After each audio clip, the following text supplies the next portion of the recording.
I'm talking about performance-enhancing drugs like steroids, human growth hormone, and so on. It's obvious some of our players are doping. How are some guys getting older, yet thinner and fitter? How are they recovering from injuries so fast? Why the hell are they going to Germany in the off-season? I doubt it's for the sauerkraut.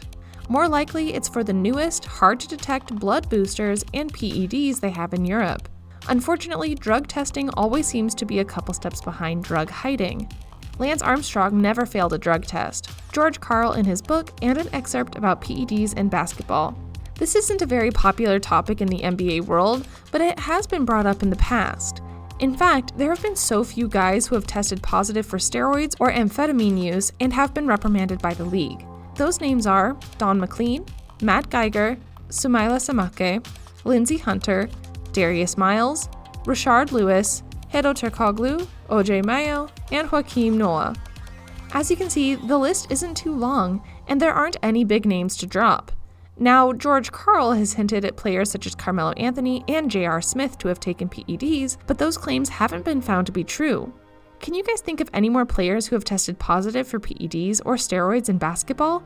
Or even some you may think have taken them? NBA Commissioner Adam Silver has spoken on PED use or the alleged chatter of PED use in the NBA. Other than what George Karl wrote in his book, there is no chatter whatsoever in the league. Obviously, many reporters are in this room who will cover the NBA. Presumably, if they have thought there was an issue, they would be writing about it. That was Adam Silver on the chatter that would surround the player if they were taking PEDs. Adam Silver is right. The NBA, based off player numbers, is a much smaller league than baseball or football. And if a player was really taking a PED, with the amount of movement that goes on in the NBA via trades and free agency and burner account use, yes, I'm looking at you, Kevin Durant, there would be snitches ready to let the world know about who is trying to take PEDs. But before we jump in, please remember that if you've enjoyed the video thus far and can't wait to dive further into the world of the alleged PED use in the NBA, please remember to hit the like and subscribe buttons and make sure to tell your friends and family all about the journey we are about to embark on. Now let's dive in a bit deeper. Let's play devil's advocate here. Would the league become more fun to watch as players would be stronger and faster? If everyone was on PEDs, I'm not sure it would change much. And if it did, it may change it for the worse, because being bigger doesn't necessarily translate to having a better game. Take Steph Curry, for example. What if the best shooter to ever play the game took steroids? My guess is that his shot would be slightly off. He may not shoot as well as he does, and it may mess with his form.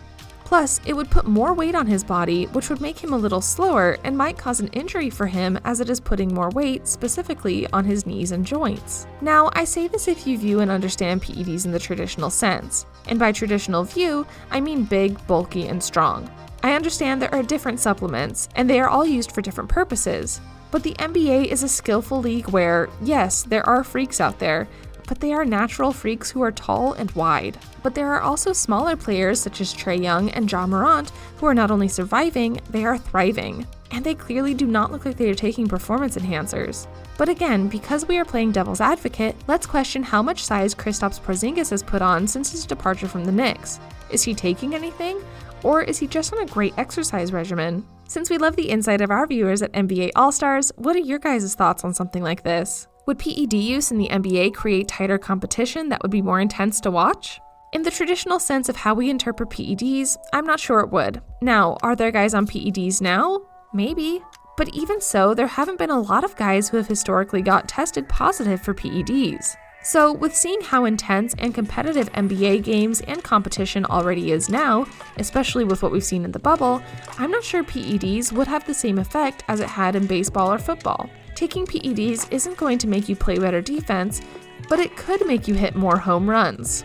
Can you guys name any players that you think would have benefited from using PEDs in the current or past NBA? Now, there have been articles debunking the myths about how PEDs don't mesh with basketball players because, like I was suggesting, brute strength and muscle, like you saw with Sammy Sosa or Mark McGuire, clashes with the prototypical lean, athletic body that runs up and down the NBA hardwood. But anyone who actually knows about PEDs knows that traditional views of PEDs is an old and uneducated one.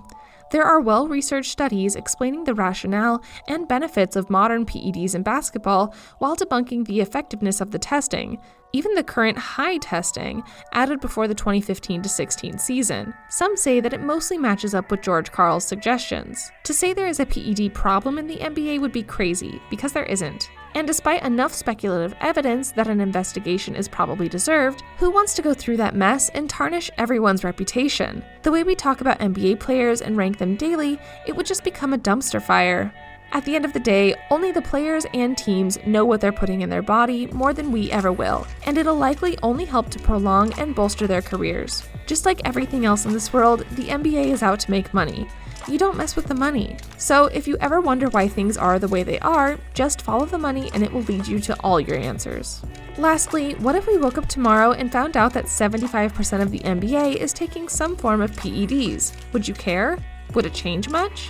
Probably not. In fact, I may be in the minority with this suggestion, but let them take what they want. Whether they take a supplement or not, the average jabroni at the park or your local YMCA does not have the skill set as NBA or college players. Same thing with baseball. Steroids don't help you hit a 95-mile-per-hour fastball, your skill set does. What do you guys think of that? We would love to hear what you guys think. Would it change? Would things still be the same? Let us know.